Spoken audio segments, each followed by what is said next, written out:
अस्सलाम वालेकुम जी। My YouTube family, कैसे हैं आप सब लोग? उम्मीद करती हूँ बिल्कुल अच्छे होंगे, खैरियत से होंगे। आप सबकी दुआओं से मैं बिल्कुल अच्छी हूँ, अल्हम्दुलिल्लाह। अल्लाह का बहुत शुक्र है, ठीक हूँ मैं बिल्कुल। और आज की मेरी छुट्टी थी, मैं आज ऑफ़िस नहीं गई थी, तो आज मैंने सोचा चलो आप लोगों के साथ इस छुट्टी का फ़ायदा उठाया जाए और इस आज का व्लॉग आप लोगों के साथ शेयर करती हूँ, कैसे मेरा दिन गुज़रा आप सभी का। और कुछ बातें फिर से कुछ कहना चाहती हूँ, अपने दिल की बातें। तो कभी-कभी ना मुझे ऐसा लगता है कि हम सब ना एक ही नाव में सवार हैं। सबकी ज़िंदगी भले दिखती अलग है, पर अंदर से हालात मिलते-जुलते ही हैं। पता है आप लोगों को बातें तो हम सबके पास होती हैं, पर सबके पास सुनने वाला नहीं होता। और कई बार जो बातें हम किसी से कह नहीं पाते या कह नहीं सकते, वो बस किसी और की कही हुई बातों में जवाब बनकर मिल जाती हैं। अगर आप इस वक्त अकेले बैठे हुए हों या किसी काम में उलझे हुए हों, तो बस सुनते रहना, शायद आज की बातें मन को कुछ हल्का कर दें। अपनी गलतियों से नफ़रत मत कीजिए, उन्हें अपना गुरु बनाइए। मैं बिल्कुल सच कह रही हूँ। हम सब ने कभी ना कभी कोई ऐसी बात कह दी होती है जिसका पछतावा बहुत देर तक रहता है, या कोई फ़ैसला लिया जो सही नहीं था, या किसी रिश्ते में ख़ुद को इतना हद से ज़्यादा झुका दिया, और झुका दिया, फिर उसका पछतावा हमें बाद में ऐसा लगता है जैसे हमने कोई गुनाह कर दिया है, गुनाह बनकर रह जाता है दिल में। काश मैंने ऐसा ना किया होता, काश मैं थोड़ा और सोच लेती। पर क्या आप जानती हैं, गलतियाँ आपकी दुश्मन नहीं होती, वो आपकी सबसे अच्छी गुरु होती हैं। यस, बिल्कुल सही बात बोल रही हूँ मैं ये। जो सबक कोई किताब नहीं देती ना, जो सबक कोई किताब नहीं दे सकती, वो एक छोटी-सी गलती सिखा देती है।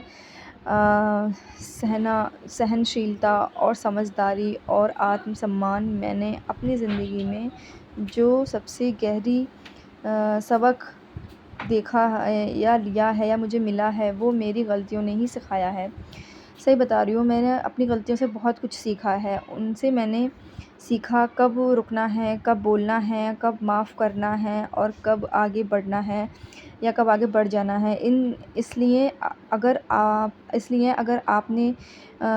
आपने कभी कोई ख़ता की हो, तो ख़ुद को माफ़ किया कीजिए, क्योंकि बीज बोना भी एक काम है, फल आए या ना आए। कई बार हम ऐसा काम करते हैं जिसका रिज़ल्ट हमें तुरंत नहीं मिलता, जैसे बच्चों को अच्छे संस्कार देना, घर में पॉज़िटिव माहौल बनाए रखना, या ख़ुद की ग्रोथ के लिए थोड़ा-थोड़ा पढ़ना, लिखना या कुछ एक्टिविटी करना। तो पता है क्या होता है, तुरंत आपको कामयाबी नहीं मिलती, तुरंत आपको अप्रोच नहीं मिलता, या कोई लाइक नहीं करता, या कोई तारीफ़ नहीं करता। पर याद रखिए, बीज बोया जाता है तो तुरंत पेड़ नहीं बनता। मिट्टी की गहराई में वो ख़ुद को सँवारता है, मज़बूत बनाता है, फिर एक दिन फूट कर बाहर आता है। अगर आप भी कोई ऐसा काम कर रहे हैं ना, जिसका फल अभी आपको नज़र नहीं आ रहा है, तो हिम्मत मत हारिए। आप जो कर रहे हैं वो एक दिन मज़बूत हालात का हिस्सा बनेगा। और अपने शरीर की थकावट को अनदेखा करना, ये कोई बहादुरी का काम नहीं है। हम औरतों को जैसे सिखाया ही नहीं गया कि जैसे थकावट भी एक संकेत है या एक अलार्म है जो कह रहा है कि अब थोड़ा रुक जाओ। पर हम क्या करती हैं, थकी होती हैं फिर भी हँसते हैं, बुखार होता है फिर भी किचन में खड़ी होती हैं, कमर दर्द होता है फिर भी बच्चों का बैग उठाती हैं, क्योंकि हम सोचते हैं कि घर हमारा है तो हमारी ज़िम्मेदारी है, मेरा घर है मेरी ज़िम्मेदारी है। मगर मेरी ज़िम्मेदारी है, अगर मैं नहीं करूँगी तो कौन करेगा? पर सच ये नहीं है, क्योंकि आपका शरीर भी आपकी सेवा में है, उसकी भी एक सीमा है, एक हद है। एक दिन मैंने भी अपनी छोटी-सी थकान को इग्नोर किया और बाद में वो थकान बीमारी में बदल गई। तब डॉक्टर ने एक बात कही थी जो मैं कभी नहीं भूलूँगी कि आपकी सेहत सिर्फ़ आपकी नहीं बल्कि पूरे परिवार की ज़रूरत है। अब जब मैं थक जाती हूँ तो खुलकर कह देती हूँ कि आज मुझे आराम चाहिए, क्योंकि बहादुरी वो नहीं बहादुरी वो है जो सबके साथ खुद का भी ख़याल रखे। अपनी पहचान के लिए दूसरों की मान्यता पर निर्भर मत रहिए। हम अक्सर अपने अस्तित्व को दूसरों की मान्यता से जोड़ लेते हैं। अगर किसी अगर किसी ने तारीफ़ कर दी तो लगता है हम कुछ अच्छा कर रहे हैं, और अगर किसी ने अनदेखा कर दिया तो लगता है कि हम में ही कुछ कमी है। पर ज़रा सोचिए कि आपकी पहचान किसी और के अप्रूवल से तय होनी चाहिए।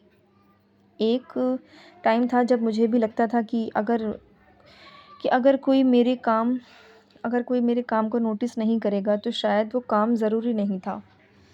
फिर धीरे-धीरे मैंने जाना कि महत्व वो नहीं जो कोई और बताए, इम्पोर्टेंट वो है जो आप अपने काम को महसूस करते टाइम करते हैं।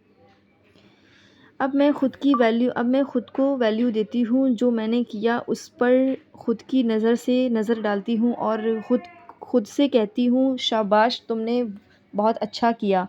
क्योंकि जब आप खुद को पहचान देते हैं, दूसरों की राय छोटी लगने लगती है। क्योंकि हर किसी की सोच को समझना आपकी ज़िम्मेदारी नहीं है। कभी-कभी लोग आपको जज करेंगे, कभी आपकी चुप्पी को घमंड कहेंगे, तो कभी आपके फ़ैसले को नादानी।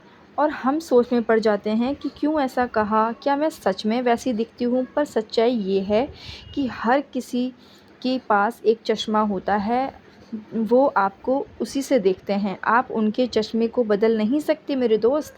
अगर आप खुद को समझाने लग जाएँगी तो खुद की शांति खो देंगी। यस, अगर आपका मन साफ़ है, आपका इरादा नेक है, आपकी नीयत साफ़ है, अगर आप किसी को नुकसान नहीं पहुँचा रही हैं, तो फिर किसी के सोचने या कहने से आप गलत नहीं हो जाती हैं। अब मैं भी धीरे-धीरे सीख रही हूँ कि खुद को साबित करने की कोशिश बंद करूँ, क्योंकि जो समझेगा वो बिना कहे ही समझ जाएगा।